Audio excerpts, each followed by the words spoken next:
गोविंद राधे राधे राधे राधे गोविंद राधे राधे राधे राधे गोविंद राधे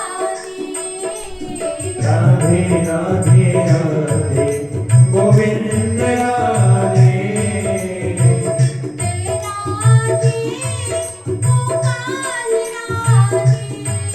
गोविंद राधे गोपाल राधे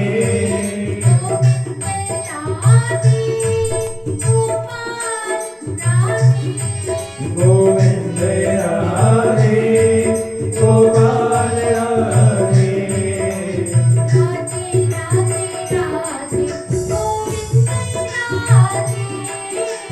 राधे राधे राधे गोविंद राधे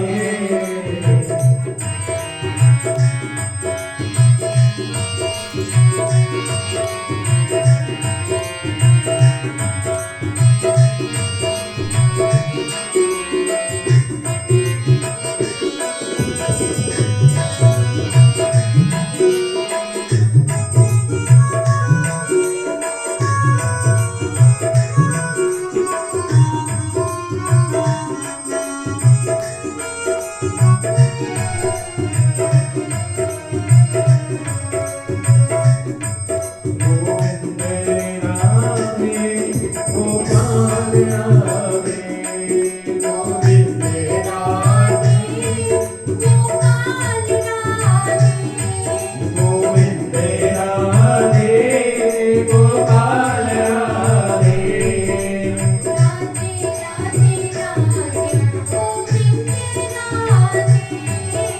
राधे राधे राधे गोविंद राधे राधे राधे राधे बोलिए भक्तवत्सल भगवान की जय। राधा सर्वेश्वर भगवान की जय। बद्री विशाल भगवान की जय। गिरिराज महाराज की जय। वृंदावन बिहारी लाल की जय। पूज्य सद्गुरुदेव भगवान की जय। जय जय श्री राधे जय जय श्री राधे जय जय श्री राधे श्याम। अभी तक हम लोग कथा में श्रवण कर रहे थे कि भगवान ने कंस के द्वारा भेजे गए जो विभिन्न प्रकार के दैत्य थे उन सभी का भगवान ने वध किया। अब कुछ समय पश्चात नारद जी कंस के पास में आए और कंस से कहा, यशोदा या सुतां कन्या देवक्या कृष्णमेव च रामं च रोहिणी पुत्रं वसुदेवेन बिभ्यत।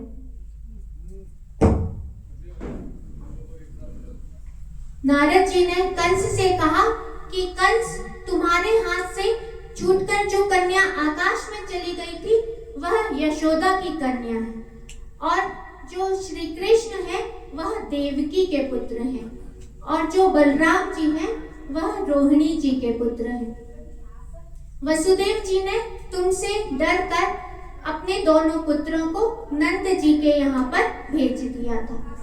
अब जैसे ही कंस को ज्ञात हुआ कि वसुदेव जी ने अपने दोनों पुत्रों को यहाँ से नंद बाबा के यहाँ पर भेज दिया है तो कंस बड़ा ही क्रोधित हो गया और कंस ने तलवार उठा ली कि अब मैं वसुदेव जी का वध करूंगा। नारद जी ने समझाया कि वसुदेव जी का वध करने से तुम्हारा जो काल है वह समाप्त नहीं होगा।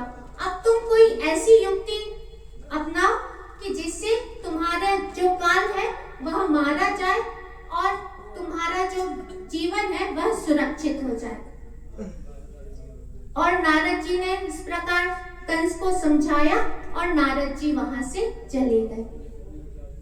अब कंस ने केसी नाम के एक दैत्य को भेजा और भगवान ने खेल ही खेल में उसका उसका भी उद्धार कर दिया। और नारद जी ने कंस को यह भी बतलाया था कि तुमने तो और ये जो वसुदेव जी के पुत्र हैं यही तुम्हारा काल है, और तुमने जितने भी अपने दैत्यों को अनुचरों को भेजा है उन सब का वध उस श्री कृष्ण ने ही किया। अब कंस तो वैसे ही क्रोधित हो गया था।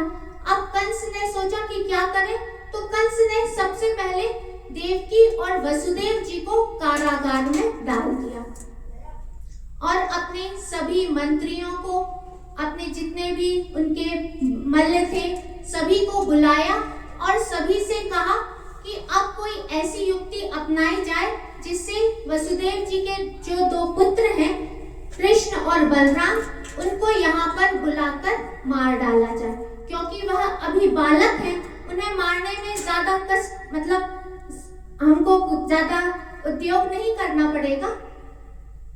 अब कंस के जितने भी मल्ल थे उन्होंने कहा कि अब आप ऐसा करिए कि एक धनुष यज्ञ का आयोजन कीजिए और उस यज्ञ का में सभी को आमंत्रित किया जाएगा, तो उसमें आपके जो दो काल हैं वह भी आमंत्रित होंगे और आप उन्हें अपने मल्लों के द्वारा मरवा दीजिएगा, और यदि वह उनसे छूट भी जाए तो अपने जो कुबलिया पीड़ हाथी है उससे कुचलवाकर आपके काल को मार दिया जाएगा। अब कंस ने वैसा ही किया। कंस ने सोचा कि अब किसको भेजना चाहिए कृष्ण को लेने के लिए। तब कंस ने सोचा कि अक्रूर जी को भेजना चाहिए। अब कंस ने तुरंत अक्रूर जी को बुलाया और उन्हें बड़े प्रेम से कहा कि आप तो बड़े धर्मात्मा हैं, आप अब जाइए और वसुदेव जी के जो दो पुत्र हैं उन्हें नंदगांव से यहाँ पर ले आइए, और क्योंकि आप मेरे मंत्री हैं, यदि आप मेरा यह कार्य करेंगे तो मैं अपना आधा राज्य आपको दे दूंगा।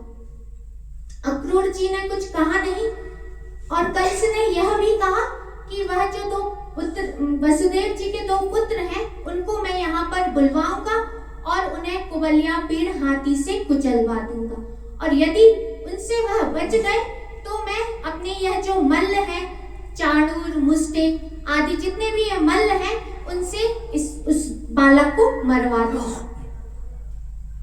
अक्रूर जी ने कंस से कहा कि कंस देखो, जो प्रारब्ध में लिखा हुआ है वह तो होकर ही रहता है, क्योंकि व्यक्ति कई प्रकार के उद्योग करता है अपने मृत्यु से छूटने के लिए, कई प्रकार के कि मैं मरूं ना, लेकिन जब काल आता है तो उसे कोई भी नहीं बचा पाता है। और कंस और यहाँ पर एक दृष्टांत भी बतलाएंगे कि जैसे कि शेख चिल्ली की एक कथा आती है कि एक शेख चिल्ली नाम का व्यक्ति था, वह एक व्यापारी से मिला। उस व्यापारी ने, वो तेल का व्यापारी था, उसने कहा कि मेरा यह तेल का घड़ा है, यदि तुम इसे लेकर चलोगे तो मैं तुम्हें 5 रुपए दूंगा। उसने सोचा कि ठीक है 5 रुपए मिलेंगे, तो उसने उस घड़े को अपने सिर के ऊपर रख लिया और विचार करने लगा, सोचते जा रहा है कि आज शाम को जब मुझे 5 रुपए मिलेंगे तब उससे मैं अंडे लूंगा, और अंडे से जब मुर्गियां हो जाएंगी फिर वह मुर्गी और अंडे देंगी, तब बहुत सी मुर्गियां हो जाएंगी, तब मैं उन मुर्गियों को बेचकर बकरी ले लूंगा, और जब बहुत सी बकरियां हो जाएंगी तब उन्हें बेचकर फिर मैं गाय ले लूंगा, और जब गाय भी बहुत सी हो जाएंगी तो मैं उनका दूध बेचकर फिर मकान बनाऊंगा और फिर विवाह भी करूंगा, और फिर जब विवाह हो जाएगा तब बाल बच्चे भी होंगे, तब यदि वह मेरा कहना नहीं मानेंगे तो मैं उन्हें एक लात मारूंगा। और सोचता जा रहा है और उसने जैसे ही एक पैर उठाया तो उसका बैलेंस बिगड़ गया और वह गिर पड़ा, और जो उसका घड़ा था वह भी गिर गया। अब व्यापारी ने उस शेख चिल्ली से कहा कि तुमने तो मेरा यह जो तेल था उसे पूरा ही नष्ट कर दिया। तो उसने कहा कि आपका तो तेल ही नष्ट हुआ है, मेरी तो पूरी गृहस्थी चौपट हो गई है। इस प्रकार कंस ने भी बहुत से उद्योग किए कि मैं अपने काल से बच जाऊं। लेकिन उसका कोई भी उपाय कार्य में नहीं आया। अब अक्रूर जी ने सोचा कि अब कंस की आज्ञा है तो जाना तो चाहिए। अब अक्रूर जी विचार करने लगे कि मैंने पूर्व जन्म में पता नहीं ऐसा कौन सा पुण्य किया था, पता नहीं मैंने ऐसा कौन सा दान किया था जिसके कारण आज मुझे भगवान श्री कृष्ण का साक्षात दर्शन होगा। अब इस प्रकार सोचते जा रहे हैं और रात्रि पूरी व्यतीत हो गई। जैसे ही प्रातः काल हुआ तो अक्रूर जी अपने रथ में सवार होकर नंदगांव के लिए प्रस्थान करें। अब अक्रूर जी जा रहे हैं और विचार कर रहे हैं कि क्या मुझे श्री कृष्ण का दर्शन होगा, और यदि मुझे श्री कृष्ण का दर्शन होगा तो क्या वह मुझे काका कहकर पुकारेंगे, क्योंकि मैं रिश्ते में तो उनका काका लगता हूँ, लेकिन मैं कंस का दूत बन के जा रहा हूँ और कंस तो शत्रु मानता है उन्हें। तो क्या भगवान श्री कृष्ण मुझे काका कहकर पुकारेंगे, क्या वह मुझे अपने हृदय से लगाएंगे। इस प्रकार अक्रूर जी विचार करते जा रहे हैं और सोचते जा रहे हैं, और जैसे ही शाम हुई तब वह नंदगांव में प्रवेश हुआ उनका। और जैसे ही नंदग्राम में उनका प्रवेश हुआ तब उन्होंने देखा कि भगवान के चरणों के चिन्ह उस बालू में अंकित हैं, क्योंकि भगवान के जो चरण चिन्ह हैं उनमें कमल, अंकुश आदि के चिन्ह अंकित हैं।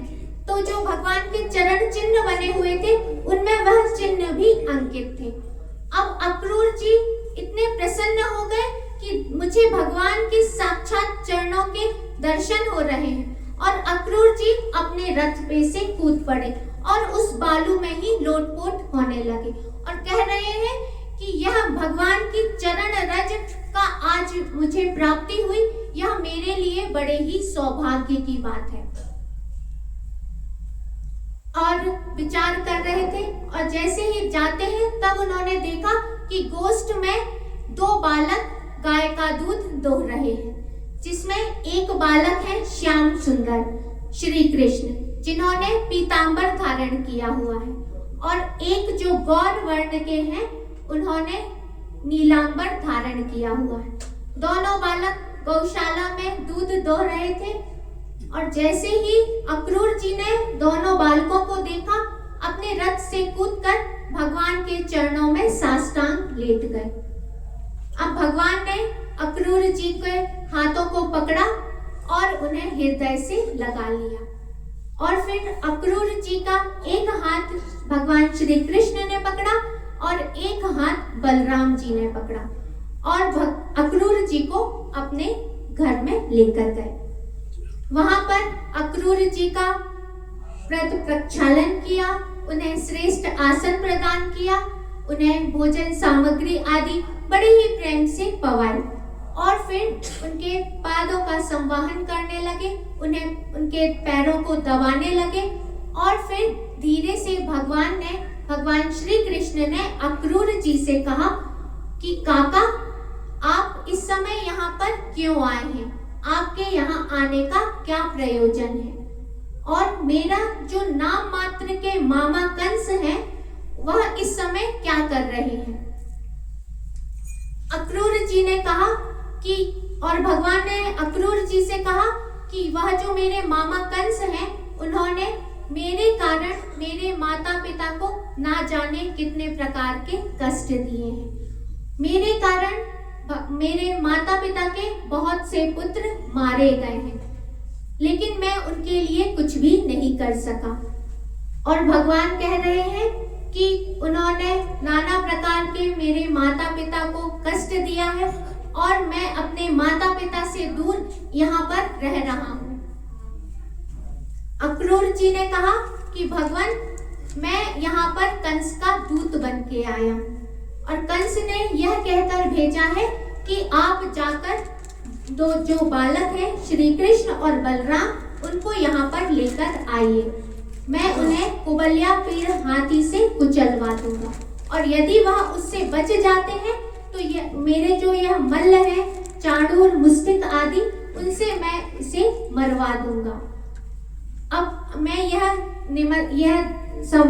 सूचना लेकर आया हूँ। यदि आपको सही लगे तो आप चलिए, नहीं तो आप नहीं चलिए। भगवान ने धीरे से कहा कि काका, आप यह बात नंद बाबा आदि किसी गोपों को नहीं कहिएगा। और भगवान ने अक्रूर जी से कहा कि आप केवल यह कहिए कि धनुष यज्ञ का आयोजन है मथुरा में, इसलिए कंस ने सभी ब्रजवासियों को निमंत्रित किया है।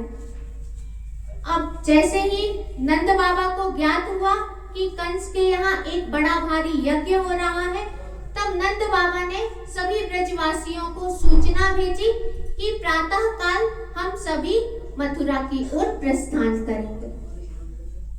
अब जैसे ही प्रातः काल हुआ तो जो अक्रूर जी थे वह अपने रथ पर श्री कृष्ण और बलराम जी को बिठाकर ले जाने की जैसे ही तैयारी करने लगे, तब गोपियों को ज्ञात हुआ कि यह जो अक्रूर जी हैं यह हमारे श्याम सुंदर को ले जा रहे हैं। अब जैसे ही गोपियों को ज्ञात हुआ तो जो उनका हृदय था उसमें बड़ी ही विरह व्याप गया।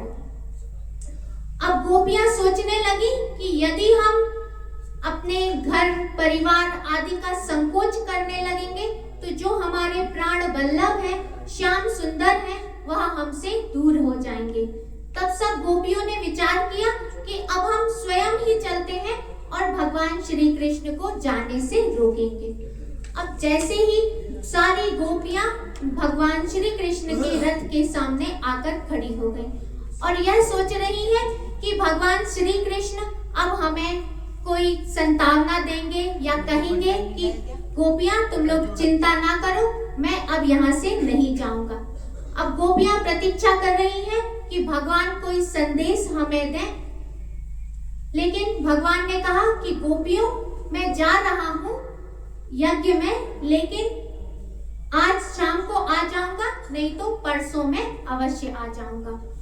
अब गोपियां सोच रही हैं, अब गोपियां कह रही हैं कि श्याम सुंदर, आप बड़े ही छलिया हैं। हम जानती हैं कि आप यहाँ से यदि गए तो आप मथुरा की जो और भी माननीय नारियां हैं उनके प्रेम में आप इतने फंस जाएंगे कि हम गोपियों को आप भूल जाएंगे और फिर आप कभी लौटकर यहाँ नहीं आएंगे।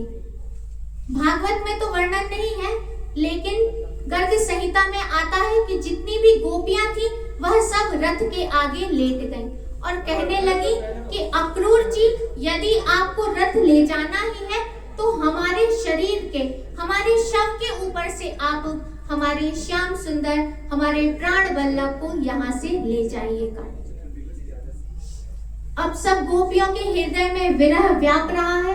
तब भगवान ने अपने बड़े ही मधुर वचन में कहा कि गोपियों, तुम लोग बिल्कुल भी चिंता ना करो, मैं अवश्य लौट कर आऊंगा।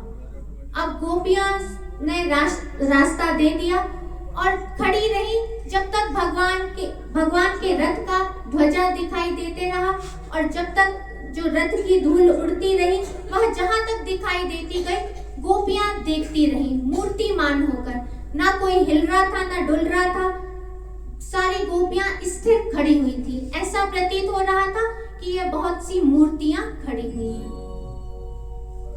अब भगवान पहुंचे मथुरा में और मथुरा नगर के बाहर ही एक शिविर में सभी ने विश्राम किया और नंद बाबा आदि जितने भी गोप थे वह पहले ही पहुंच गए थे। अब अक्रूर जी ने देखा कि यमुना जी आ गई हैं और सायंकाल हो रहा है। तब अक्रूर जी ने भगवान श्री कृष्ण से आज्ञा ली कि प्रभु, क्या मैं संध्या वंदन कर लूं? तब भगवान ने कहा कि काका, आप संध्या वंदन कर लीजिए। अब जो अक्रूर जी थे उन्होंने यमुना जी के जल में जैसे ही प्रवेश किया तो उन्हें भगवान श्री कृष्ण और बलराम जी दिखलाई दिए। अब अक्रूर जी विचार करने लगे कि मैं तो दोनों बालकों को रथ में बिठाल कर आया हूँ, यह दोनों बालक जल के भीतर कैसे दिखलाई दे रहे हैं। अब उन्होंने सोचा कि हो सकता है बालक भी स्नान करने के लिए जल में प्रविष्ट हो गए होंगे। तब उन्होंने सोचा कि एक बार मैं बाहर निकलकर देखता हूँ कि रथ में वह बैठे हैं कि नहीं। अब अक्रूर जी ने जैसे ही जल के बाहर मुख निकाला, तब उन्होंने देखा कि श्री कृष्ण और बलराम जी तो पहले के ही समान रथ पर बैठे हुए हैं। अब विचार करने लगे और जैसे ही अक्रूर जी ने डुबकी लगाई, तब उन्हें शेष साई भगवान का दर्शन हुआ। उनके सहस्त्र मुख हैं और उन सभी मुखों के ऊपर मुकुट सुशोभित हो रहा है और उनकी गोद में भगवान शेष साई भगवान विराजमान है। अब अक्रूर जी को बड़ा ही आश्चर्य होने लगा और जैसे ही उन्होंने बाहर निकले, तब श्री कृष्ण ने कहा कि काका, लगता है आपने जल में कोई विशेष चीज देखी है। अब अक्रूर जी के मन में जो भय था कि मैं इन छोटे छोटे बालकों को ले जा रहा हूँ, कंस इनका वध कर देगा, तो जो उनका संशय था वह सब समाप्त हो गया। भगवान ने इस लीला के माध्यम से अक्रूर जी के मन में जितना भी भय था, संशय था, उन्हें यही लग रहा था कि यदि इन बालकों की हत्या कंस कर देता है तो इनकी हत्या का कहीं ना कहीं मैं भी जवाबदार होऊंगा। अब अक्रूर जी भगवान श्री कृष्ण और बलराम जी को लेकर पहुंचे और रात्रि में सभी ने वहां पर विश्राम किया और जैसे ही प्रातः काल हुआ, तब भगवान श्री कृष्ण, बलराम जी और जितने भी भगवान के सखा थे, सभी ने सोचा कि चले अब हम नगर का भ्रमण करते हैं कि हमारे मामा जी ने कैसा यज्ञ का अनुष्ठान किया है, जरा देखें तो सही। इस प्रकार विचार करने लगे और फिर गए। सबसे पहले उन्हें एक धोबी मिला। धोबी कंस के कपड़ों को ले जा रहा था। भगवान श्री कृष्ण ने बड़े ही प्रेम से उस धोबी से कहा कि धोबी, मैं श्री कृष्ण हूँ और यह मेरे सभी सखा हैं। आप यह जो सुंदर सुंदर वस्त्र ले जा रहे हैं, यह आप हमें दे दीजिए, तो आपका अवश्य ही कल्याण हो जाएगा। अब धोबी ने जैसे ही छोटे छोटे बालकों को देखा तो कहा कि बालकों, लगता है तुम लोगों ने इसके पहले कभी राजसीय जो वस्त्र हैं उनका दर्शन नहीं किया है, क्योंकि तुम लोग जंगल में रहने वाले बालक हो, तुम्हें क्या पता इन वस्त्रों का। यह तो भोजराज कंस के वस्त्र हैं। और उससे कहा कि यदि तुम इस प्रकार मेरे राजा के वस्त्रों की मांग करोगे तो जो राजा के मंत्री हैं, सैनिक हैं, वह अवश्य तुम्हें ले जाएंगे और तुम्हें मृत्यु दंड देंगे। अब भगवान को थोड़ा क्रोध आया और भगवान ने रजकस्य कराग्रेण शिरा काया दपातय, भगवान ने छोटा सा तमाचा मारा धीरे से और जो धोबी था उसका जो गर्दन थी वह धड़ से सिर अलग होकर पृथ्वी पर गिर गया। और भी जो धोबी थे उन्होंने जैसे ही देखा कि यह जो बालक है यह कोई चमत्कारी बालक है, इसने जरा सा चांटा मारा और यह जो धोबी था इसका धड़ और शरीर अलग अलग हो गया। तब जितने भी धोबी थे उन सब ने वस्त्रों की पोटली वहीं पर फेंकी और सभी भाग गए। अब भगवान ने कंस के जो वस्त्र थे उन्हें धारण कर लिया और जितने भी भगवान के सखा थे उन सभी ने उन वस्त्रों को धारण कर लिया। लेकिन वो कंस के वस्त्र थे, कंस तो बड़ा ही विशाल था। अब छोटे छोटे बालकों ने वस्त्र तो पहन लिए लेकिन वह उन्हें पूरे तरीके से आए नहीं। अब चलते जा रहे हैं, जैसे ही थोड़े आगे बढ़े तब उन्हें एक दर्जी मिला। दर्जी ने देखा भगवान श्री कृष्ण को, बलराम जी को, तो उन्हें साष्टांग प्रणाम किया और जिन उनके जो वस्त्र थे वह उन्हें सही तरीके से पहना दिया। अब भगवान थोड़ा आगे बढ़े तब तथा सुदामनो भवनम मालाकारस्य जगमत, अब सुदामा माली मिला। उसने भी भगवान की आरती किया, पूजन किया और फिर सुंदर सुंदर मालाओं से भगवान श्री कृष्ण, बलराम जी और जितने भी भगवान के सखा थे सभी को सुसज्जित कर दिया। अब भगवान के जो सखा थे वह कहने लगे, कन्हैया, हमने दिव्य वस्त्र तो धारण कर लिए, माला भी पहन ली, लेकिन अब चंदन बस की कमी महसूस हो रही है। तब भगवान ने कहा कि ठहरो ठहरो, अभी मैं इसकी भी व्यवस्था करता हूँ। अब जैसे ही भगवान थोड़ा सा आगे बढ़े तब एक कुब्जा नाम की दासी थी कंस की, वह कंस के लिए अंगराग और चंदन लेकर जा रहे थे और जो उसकी खुशबू थी वह चारों ओर फैल रही थी।